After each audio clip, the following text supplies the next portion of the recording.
অনিল সন্ধ্যার সাক্ষী হয়ে থাকলেন শ্রীভূমির সংস্কৃতি মনস্ক লোকেরা।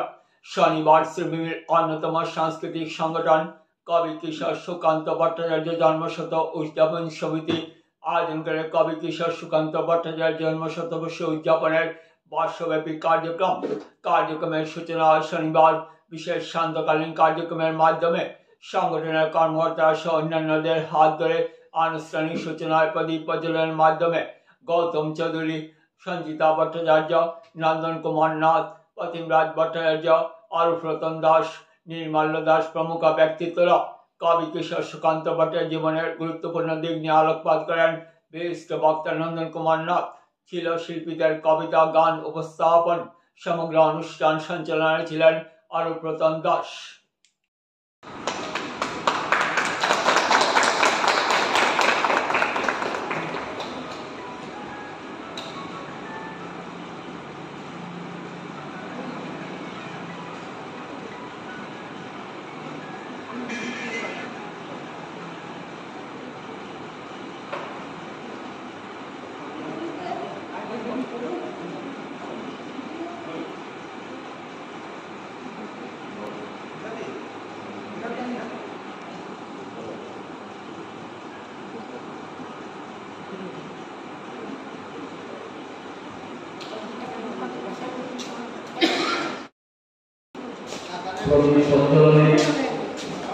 সহায়তা করার জন্য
যথাযথভাবে সরকারকে নিবেদন করতে হলে ওনার স্মৃতিচারণ করা একান্তই জরুরি। সেই অর্থে আজকে আমাদের এই আলোচনা। আমি কবি কিশোর সুকান্ত ভট্টাচার্যের শততম বর্ষ উদযাপন সমিতির পক্ষ থেকে প্রারম্ভিক বক্তব্য আপনাদের সামনে রাখব। যে অর্থে বক্তব্য বলা হয় সেই অর্থে নয়। কবি সুকান্তকে আলোচনার মধ্য দিয়ে আমি নিজে সুকান্তকে জানার চেষ্টা করব, কারণ বাংলা সাহিত্যে অত্যন্ত প্রিয়তম এবং বিস্ময়কর কবি ছিলেন সুকান্ত ভট্টাচার্য। তার প্রতিভা ছিল বিরল। আমরা কিন্তু সেই অর্থে সুকান্ত ভট্টাচার্যের রচনা নিয়ে আমাদের তেমন একটা উদ্দীপনা কিন্তু চোখে পড়ে না। যাই হোক, এই শতবর্ষ উদযাপনের মধ্য দিয়ে যদি আমরা সেটুকু অল্প হলেও চেষ্টা করি, তাহলে সার্থকতা থাকবে। আমরা জানি কবি সুকান্ত ভট্টাচার্য 30 শ্রাবণ 1333 বাংলায় জন্মগ্রহণ করেন এবং মাত্র 21 বছর বয়সে এই পৃথিবী ছেড়ে তাকে চলে যেতে হয়। এই জায়গায় তিনি বিরল, এই জায়গায় তিনি বিস্ময়। মাত্র 21 বছর বয়সকালে যে সাহিত্য রচনা করে তিনি গেছেন, যদিও সুকান্ত সাহিত্য সম্পর্কে আমরা সম্পূর্ণভাবে ওয়াকিবহাল নই, কিন্তু যতটুকু সুকান্তকে জানতে পেরেছি, যতটুকু বুঝতে পেরেছি, আমার মনে হয়েছে যদি সুকান্ত ভট্টাচার্য তার পরিণত বয়সটুকু প্রাপ্ত করতে পারতেন, তাহলে বাংলা সাহিত্যে আরো যে কতটুকু সমৃদ্ধ করে যেতে পারতেন, সেটা আমাদের হয়তো চিন্তার অতীত। সেই সময়কালে কবিগুরু রবীন্দ্রনাথ, নজরুল, জীবনানন্দ দাশ এমন যারা কবি সাহিত্যিক ছিলেন, তারা তাদের যে পরিণত বয়সে যে সাহিত্য রচনা করছেন, কবি সুকান্ত কিন্তু সেই কিশোর বয়সে সেই সাহিত্য রচনা করতে পেরেছিলেন এবং সেই জন্যই ওনাকে আমরা কবি কিশোর বলে থাকি।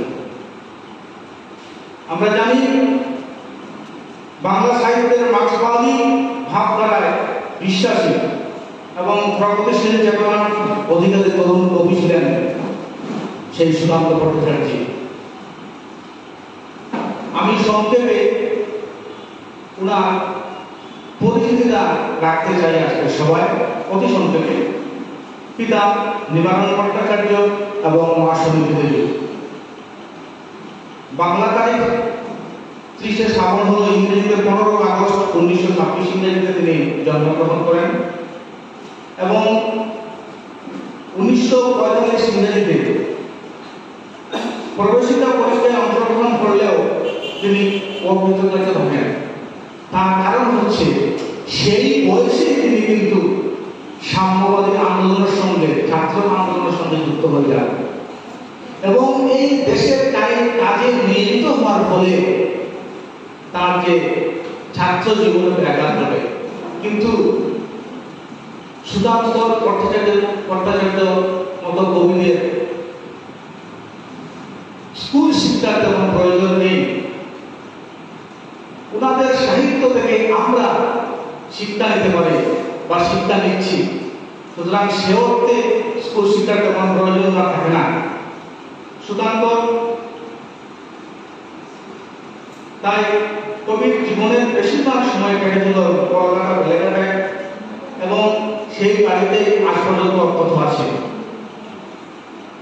বিশেষত দ্বিতীয় বিশ্বযুদ্ধকালে এই বেশিরভাগই আগ্রাসন, সাম্প্রদায়িক দাঙ্গা প্রকৃতির বিরুদ্ধে তিনি কদম ধরেন। 1944 সালে তিনি ভারতের কমিউনিস্ট পার্টিতে অংশগ্রহণ করেন বা সদস্যপদ নেন। এখানে উল্লেখযোগ্য বিষয়টা হচ্ছে যে কবি কিশোর সুকান্ত ভট্টাচার্য তিনি যে এই যে গরিব দুস্থ দরিদ্র মানুষের হাহাকার বুকের হাহাকারটাকে অনুভূতি করতে পেরেছিলেন এবং তার সাহিত্যে তারই প্রতিফলন ঘটে এবং তিনি শুধু সাহিত্য রচনার মধ্য থেকেই নিজেকে জড়িত রাখেননি বা আবদ্ধ রাখেননি, তিনি তার সাহিত্যের সঙ্গে সঙ্গে তিনি যে তার জীবন থেকে যেটুকু উপলব্ধি করেছেন সেই উপলব্ধির মধ্যে দিয়ে বুঝতে পেরেছেন যে সাম্যবাদী আন্দোলনের সঙ্গে যুক্ত হয়ে, প্রগতিশীল চিন্তাধারার সঙ্গে যুক্ত হয়ে যদি তিনি সেই বিষয়টার বিরুদ্ধে যথাযথ আন্দোলনের সঙ্গে সামিল না হন, তাহলে হয়তো ওনার সাহিত্য রচনাও বিফল হয়ে যেতে পারে।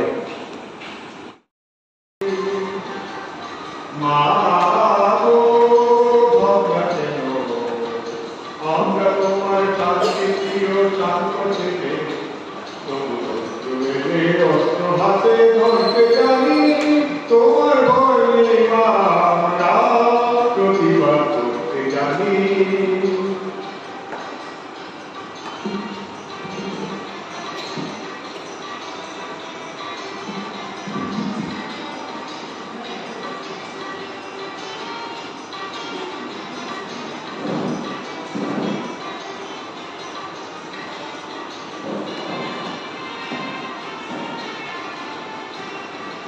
আমরা হারবো না, তোমার মাটির একটি কথা হারবো না। আমরা হারবো না, তোমার মাটির একটি কথা হারবো না। আমরা পারো দিয়ে ঘাটি করতে জানি, তোমার গর্বে আমরা প্রতিবাদ করতে জানি।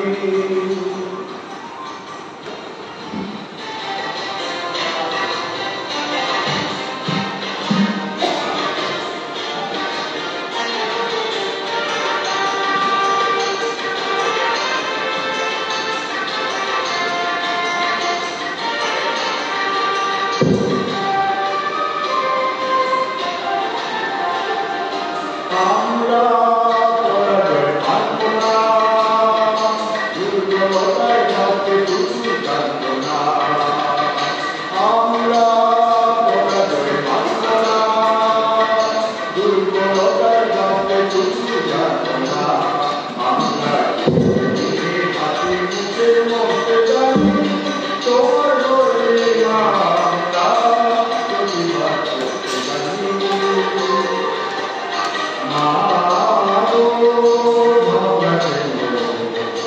আমরা তোমার শান্তি প্রিয় শান্ত ছেলে, রক্ত হাতে ধরতে জানি, তোমার গর্বে আমরা প্রতিবাদ করতে জানি। শুধু একবার চোখ পেল এই গ্রাম নগরের এখানে মৃত্যু হানাতে বারবার লুকোচুরি প্রায় রয়েছে এখানে অন্ধকার। এই যে আকাশ, দিগন্ত, মাঠ, স্বপ্নে সবুজ মাটি, নীরবে মৃত্যু গেছে এখানে থাকি। কোথাও নেই কপাল, মায়ের মরণ, মন মন্থনে ঘন ঘন বন্যার, আঘাতে আঘাতে ছিন্ন ভিন্ন ভাঙা নৌকার। এখন চরম দুঃখ কেটেছে সর্বনাশের কাল। ভাঙা ঘর, ফাঁকা ভিটেতে জমেছে নির্জনতার কালো, হেরে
হাতছানি দিয়ে রাতে কাছে উচ্ছ্বসিত তোমার চোখে তুমি ঘুরে ফেরো দুর্বিপাকে পৃথিবী উদাস শুনিয়ে খুঁজিয়া যাওয়ার সামনে দাঁড়িয়ে মৃত্যু কালো পাহাড় দগ্ধ হৃদয়ে যদি ফেরা ভার সামনে পেছনে কোথাও পাবে না পার কি করে খুলবে কি করে খুলবে মৃত্যু ঠেকানো এই মুহূর্তে জবাব দেবে না লক্ষ লক্ষ প্রাণীর দাম অনেক দিয়েছি উজাড় গ্রাম সুন্দর আসলে আজকে তাই যুদ্ধ শেষের প্রাপ্য চাই কৃপণ পৃথিবী লোভে রস্ত্র দিয়ে বেঁধে দে অন্য বস্ত্র লুলুপে রসনাবে না পৃথিবীতে বাড়াও ভাত তাকে ছিঁড়ে নিতে লোভের মাথায় পদাঘাত আনো আনো রক্তের ভাগীরথী আলো দত্তরাজের যত অঞ্চল মৃত্যুর ভাত পাতে তর্ক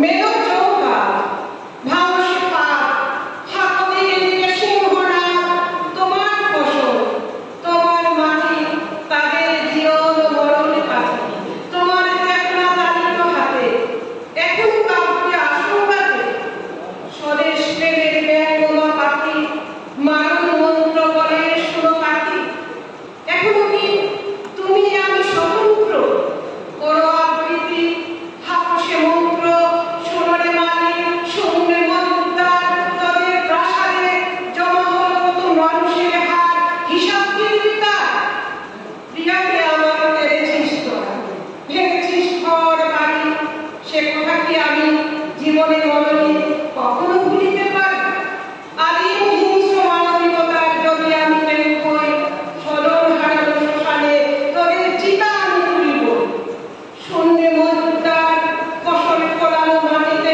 উপর করব তোকে এবার তারপর বহু শত যুগ পরে ভবিষ্যতের গুলো জাদু করে নির্দত্তবিদ হয়ে দাঁড়াবে মুছবে কপাল তার মজুদার মানুষের হারে খুঁজে পাওয়া ভার 1300 সালের মধ্যবর্তী কাজের নাম হয় কবি কিশোর সুকান্ত ভট্টাচার্যের জন্মশতবর্ষ উদযাপন করার উদ্দেশ্যে গত 31শে আগস্ট স্থানীয় শিক্ষক ভবনে একটি সভা অনুষ্ঠিত হয় এবং সেই সভায় বিভিন্ন অনুষ্ঠান করার এবং আলোচনা করার নিয়ে বিভিন্ন উপসমিতি গঠন করা হয় এবং সেই সঙ্গে শতবর্ষ উদযাপন করার সমস্ত অনুষ্ঠান